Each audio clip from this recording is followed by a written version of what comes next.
Olá, seja muito bem-vindo ao DNA Educase. Meu nome é João Vitor. Tudo bem com você? Nós da equipe esperamos que sim. No vídeo anterior, vimos a primeira parte do estudo sobre células procarióticas.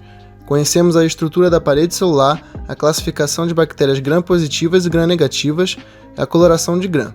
A partir de agora, vamos focar em outras estruturas procarióticas importantes. Para não perder nenhum detalhe, não deixe de assistir o nosso vídeo anterior. Pode ir lá que eu te espero. Agora que você já assistiu ao último vídeo, você já sabe tudo sobre um dos envoltórios das células procarióticas, a parede celular. Além da parede celular, as células procarióticas possuem a membrana plasmática, um segundo envoltório mais fino que envolve todo o conteúdo citoplasmático da célula e assume algumas funções. Diferente das membranas plasmáticas do eucariontes, as membranas das células procariontes não possuem esteróis em sua composição. A membrana plasmática de procariontes é composta basicamente por fosfolipídios que dispõem-se em duas fileiras paralelas formando o que chamamos de bicamada lipídica. Cada molécula do fosfolipídios que compõe a membrana possui uma porção hidrofílica, formada por glicerol e fosfato, e uma porção hidrofóbica, formada pelos ácidos graxos. Desse modo, as duas superfícies da bicamada são compostas pela porção hidrofílica, enquanto a parte interior é composta pela porção hidrofóbica, como vemos nessa figura. Além da composição lipídica, a membrana plasmática também conta com algumas proteínas associadas. As proteínas associadas à membrana plasmática classificam-se em proteínas periféricas, quando encontram-se em uma das superfícies, e proteínas integrais, que na maioria das vezes atravessam a membrana. Proteínas periféricas podem funcionar como enzimas, como medidoras ou como receptoras. Já as proteínas integrais podem assumir a função de poros na membrana, formando canais pelos quais moléculas e íons podem se movimentar.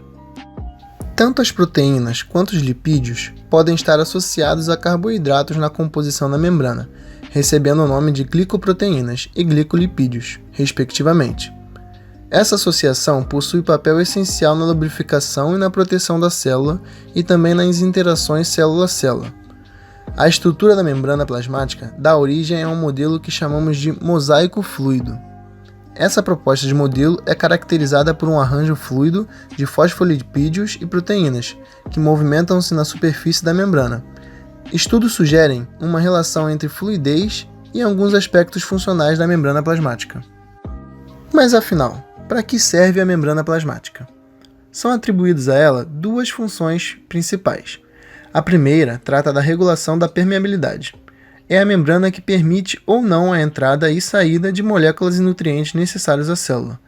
Essa permeabilidade é regulada por diversos fatores externos. Além disso, a membrana plasmática assume uma função importantíssima na catálise de reações. Em procariotos, possui enzimas que catalisam reações de produção de ATP. Também é na membrana plasmática que ocorrem reações de fotossíntese e da respiração celular nos procariotos. Apesar de assumir funções variadas, o papel da membrana plasmática é, no geral, envolver todo o citoplasma da célula. O citoplasma consiste em uma substância espessa, aquosa, elástica e semi-transparente que abriga todo o conteúdo celular. Sua composição é distribuída em 80% de água e o restante de moléculas como enzimas, carboidratos, íons inorgânicos e outros compostos de baixo peso molecular. Além dessa composição, o citoplasma possui o citoesqueleto, que consiste em uma rede de fibras proteicas capazes de assumir funções estruturais e mecânicas da célula, como na divisão celular, na movimentação do DNA e no direcionamento de proteínas. No citoplasma encontramos todo o material genético da célula. Em células procarióticas, esse material genético organiza-se em um cromossomo composto por uma única molécula de DNA, frequentemente arranjada de forma circular. A região no qual o cromossomo localiza-se na célula procariótica recebe o nome de nucleoide. A função do cromossomo, uma vez que consiste em material genético, é conter todas as informações necessárias ao desenvolvimento da célula, como para a formação de suas estruturas obrigatórias e realização de suas atividades principais. Células bacterianas também podem conter material genético em estruturas chamadas de plasmídios. Os plasmídios são pequenas moléculas circulares de DNA extracromossômicas que no geral possuem genes de função adaptativa em situações especiais. Alguns exemplos são genes que conferem resistência a antibióticos, aumentam a tolerância a metais tóxicos e codificam enzimas e toxinas especiais. Outra característica importante desse elemento genético é a capacidade de serem transferidos de uma bactéria a outra. Veremos mais sobre plasmídios em breve na nossa aula sobre genética de micro-organismos. Ao observarmos o citoplasma de uma célula procariótica, percebemos nele um aspecto granular. Essa granulosidade do citoplasma se deve à grande quantidade de ribossomos, estrutura relacionadas à síntese de proteínas.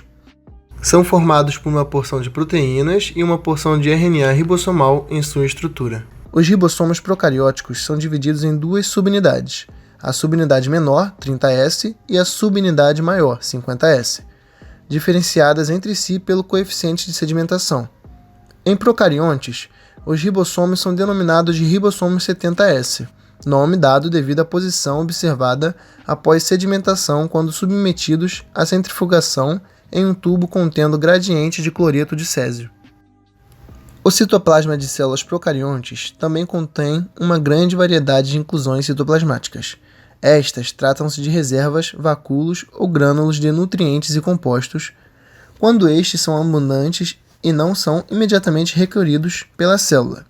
Um exemplo disso são os depósitos de reserva, inclusões citoplasmáticas que armazenam certos nutrientes necessários à célula e escassos no ambiente. Outra inclusão encontrada no citoplasma procariótico são os grânulos de polifosfato. Quando acumulam-se, geralmente em resposta a um ambiente rico em fosfato, recebem o nome coletivamente de volutina. Esse tipo de inclusão consiste em uma reserva de polifosfato utilizada na síntese de ATP. Assim como os grânulos de polifosfato, o citoplasma procariótico também é constituído por diversos outros grânulos de armazenamento, como grânulos polissacarídeos, contendo amido e glicogênio, inclusões lipídicas, contendo o polímero polihidroxibutirato, para armazenamento lipídico, e os grânulos de enxofre, como reserva energética em bactérias que utilizam enxofre como fonte de energia.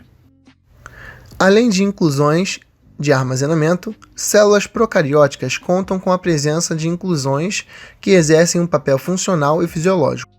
O carboxissomo, por exemplo, é uma inclusão citoplasmática que contém a enzima rubisco, necessária às bactérias fotossintéticas para a fixação do dióxido de carbono. Outro exemplo de inclusão são os vacúolos de gás, presentes em procariotos aquáticos para promover a flutuação e garantir a permanência do organismo em uma profundidade adequada.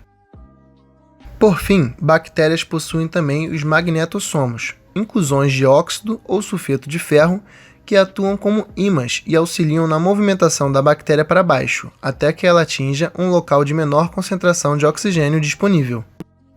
Para fechar o vídeo de hoje, aqui vai uma pergunta. Você sabia que em períodos de estresse, algumas bactérias são capazes de produzir células dormentes para garantir sua sobrevivência? Quando enfrentam uma situação de falta de nutrientes, alguns gêneros de bactérias gram-positivas produzem um endósporo, uma célula desidratada altamente durável de paredes espessas compostas por várias camadas. O processo de esporulação, a síntese dos endósporos, acontece no interior do citoplasma, quando a célula vegetativa enfrenta a escassez de nutriente essencial, como nitrogênio ou carbono. Ao serem liberados no meio ambiente, os endósporos podem sobreviver por muito tempo, acredita-se que até mesmo milhares de anos. Endósporos retornam ao estado vegetativo em um processo chamado de germinação, desencadeado pela ação de moléculas germinantes ou por altas temperaturas. Bem, pessoal, por hoje é só. Hoje nós abordamos os principais tópicos do estudo do interior das células procarióticas, conhecendo suas principais estruturas e funcionalidades. Para você revisar e estudar os tópicos principais, o mapa mental utilizado estará disponível nas nossas redes sociais. Não esqueça de curtir o vídeo e sinta-se à vontade para deixar dúvidas, sugestões e comentários. Em breve, o próximo vídeo será disponibilizado para que você possa aprender também sobre todas as principais estruturas das células eucarióticas. Esperamos você! Até lá!